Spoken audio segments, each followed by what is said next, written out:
Bonjour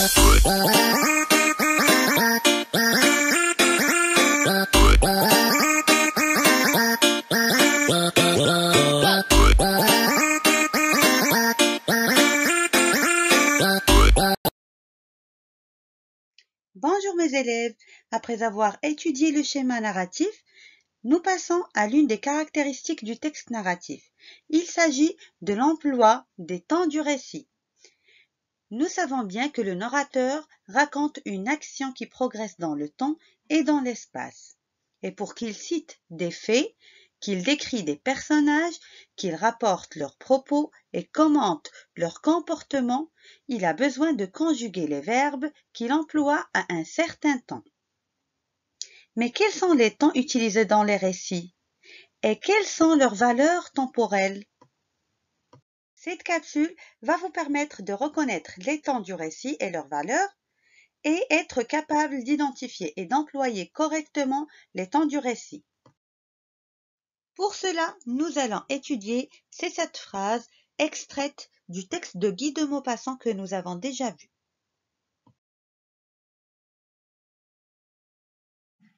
Un fermier d'à côté leur offrit ce conseil. Commençons par cette phrase. Nous devons relever le verbe, le souligner et connaître à quel temps il est conjugué. Offrit. Oui, c'est le verbe offrir, un verbe du 3e groupe. Et il est conjugué au passé simple vu la terminaison qu'il a à la fin, donc le IT. Dans cette phrase, il indique une action précise dans le temps, une action achevée. Donc c'est la valeur temporelle du passé simple. Pour rafraîchir votre mémoire, je vous ai mis cette carte mentale qui va vous permettre de revoir les terminaisons des verbes conjugués au passé simple.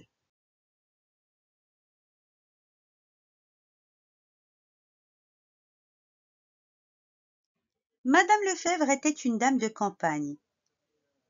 Le verbe est être conjugué à l'imparfait à la 3e personne du singulier.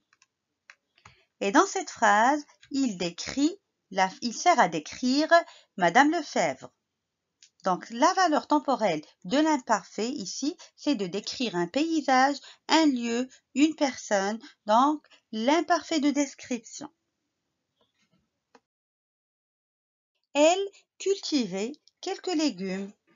Il s'agit du verbe cultiver, un verbe du 1er groupe, conjugué à la 3e personne du pluriel, vu la terminaison AIENT. Et dans cette phrase, il exprime une action inachevée.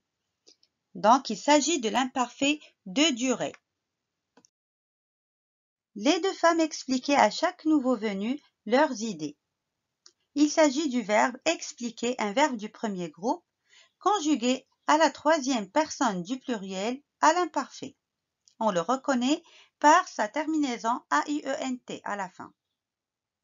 Il indique ici dans cette phrase une action qui dure dans le temps, une action qui est inachevée.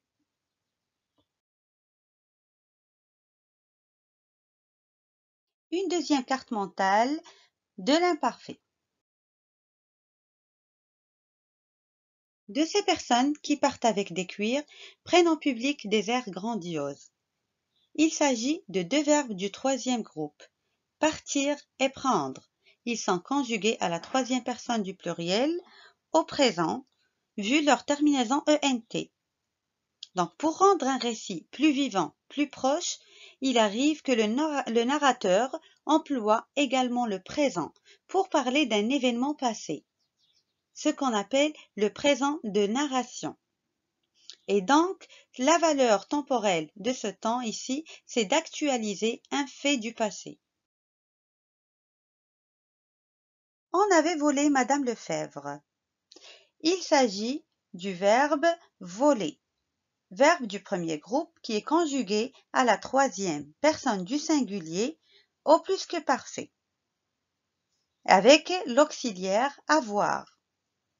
Ici, il exprime une longue action passée antérieure à une autre. Que ferait-elle d'un gros chien? Il les ruinerait en nourriture. Il s'agit de deux verbes. Le verbe faire, verbe du troisième groupe, conjugué à la troisième personne du pluriel au conditionnel présent, vu sa terminaison R-A-I-E-N-T.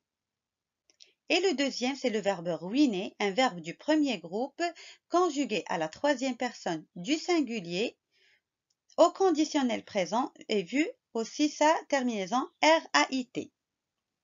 Dans cette phrase ou ces deux phrases, il s'agit donc de l'emploi du conditionnel présent pour exprimer et indiquer le futur dans le passé.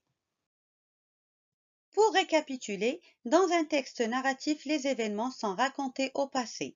Le narrateur emploie les temps du récit tels le passé simple pour exprimer une action achevée, l'imparfait pour la description, pour les actions inachevées et pour la répétition. Mais aussi, il peut employer le présent de narration pour actualiser un fait du passé le plus que parfait pour une longue action passée antérieure à une autre et le conditionnel présent pour exprimer le futur dans le passé. Et cette carte mentale vous donnera plus d'informations sur les valeurs du passé simple et de l'imparfait en particulier. Avant de finir, je vous laisse un exercice à faire. Indiquez le temps et la valeur des verbes conjugués dans les phrases suivantes. Vous avez 6 phrases. La tempête faisait rage depuis des heures.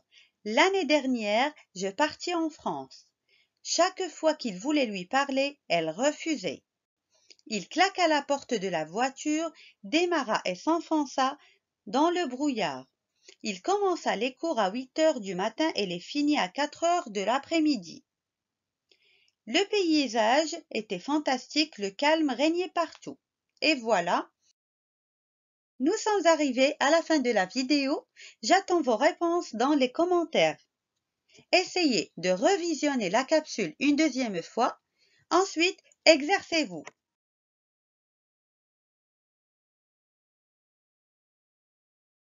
Prenez bien soin de vous. Je vous laisse à la prochaine vidéo.